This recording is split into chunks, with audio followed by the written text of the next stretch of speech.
In this video, I explore how we as photographers are influenced by those who produce great work before us. In particular, I'll focus on the influence that Walker Evans had on Robert Frank. Walker Evans's book American Photographs was published in 1938, and it documented American life in the 20s. Even though Evans's contribution to photography was acknowledged to some extent in the 40s and 50s, he hadn't achieved the iconic status that he has today. Even so, Frank was very aware of Evans's work, and at one point he worked as an assistant for Evans. He was particularly impressed by Evans's book. 21 years later, Frank published his landmark book, The Americans. Apart from the similar titles, the first editions were both of a similar size and both had black covers. Evans's book contained 87 photographs while Frank's had 83. Both designs had images on the right-hand side of the pages while leaving the left clear. Evans liked and respected Frank as well as his work, and he helped him apply for the Guggenheim Fellowship, which supported the production of The Americans. He also wrote a supportive piece to accompany a selection of Frank's images used in US Camera Annual in 1958.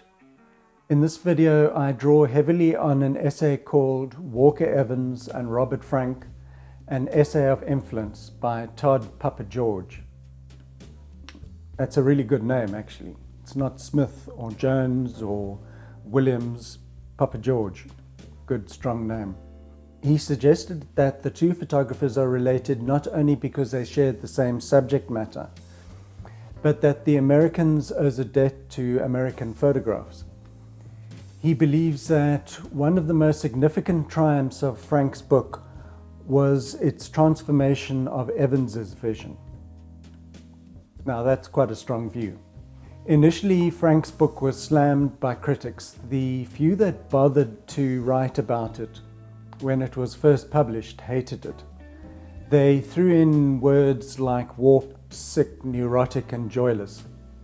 In retrospect, it should be remembered that at that time the prevailing view was that photography should be descriptive and uplifting. Steichen's Family of Man exhibition was held up as the ideal for photography. Frank's critics, for the most part writers in photography press, were reacting to his style of photography as well as condemning what they regarded as an attack on America. Within the few comparisons that were made at that time between Evans and Frank, Evans was always regarded as on the side of angels. He was seen as a moralist whose work captured American culture, while Frank, on the other hand, was definitely positioned on the side of the devil. He was seen as a subversive poet who sings a really brutal song. Evans used a view camera and photographed in a plain, straightforward manner. He was obsessed with lighting and would patiently wait all day for the perfect moment. The result was that even though his images were beautiful, they often appeared impersonal or austere. But if you spend time with his photographs, you get to see that they are not merely records. They are incredibly vivid and detailed, and you're able to get a sense of the human notion of history, how his subjects have evolved over time to arrive at the point when he takes the photograph of them. Frank, on the other hand, used his Leica 3, usually with a 50mm lens, to capture his spontaneous responses to his views of Americana. He definitely wasn't interested in creating photojournalistic images. In fact, he thought that photojournalism was a tasteless form of photography and that it really simplified the world. He thought that Henri Cartier-Bresson represented everything that was superficial and insubstantial about photojournalism. You can't really separate Frank's images from his very direct critical voice. that communicates his reservations about America and its culture. Papageorge compared the two photographs done by the photographers when they were looking at the idea of death. It's interesting to look at how Frank sequenced this photograph within his book. It follows a photograph of a statue of St. Francis and precedes one of an automobile assembly line. He's acknowledging death really bluntly as the inevitable outcome after a life of seeking both religious yearning and the dreams for financial success. Evans's photograph, on the other hand, shows a graveyard placed within the town where people live, work, go to church.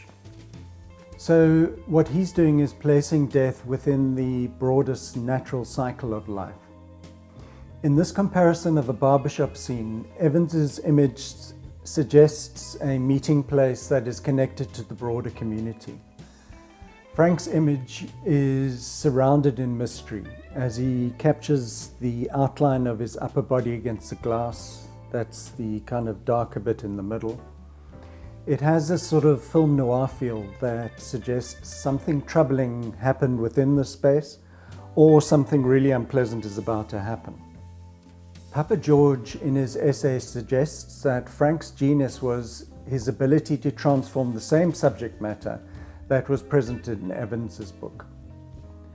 Basically morphing a tribute to a country and culture into an assault on the superficiality of the American dream. He went on to say that poet T.S. Eliot had a proposition that immature poets imitate, mature poets steal, bad poets deface what they take, and good poets make it into something better, or at least something different. In Papageorge's estimation, Frank was both a mature and a good poet. Some of the pairings that Papageorge presented point to clear echoings of subject matter.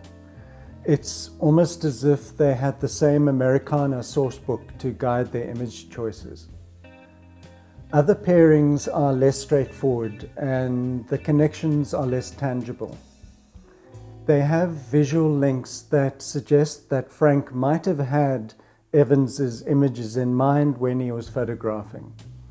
This attempt of Papageorge to show the influence of Evans on Frank is interesting, and it might or might not have been so direct or significant.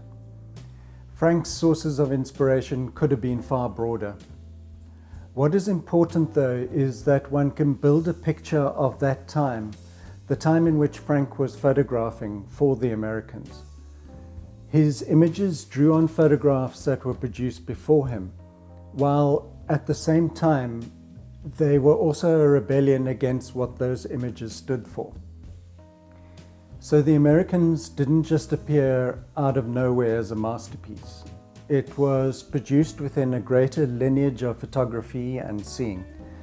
In contemporary photography, it's far more difficult now to trace lineages because over time there's been a lot of cross-pollination between different generations of photographers. I'll follow in this video with a number of pairings that Papageorge put together to compare the two photographers' work.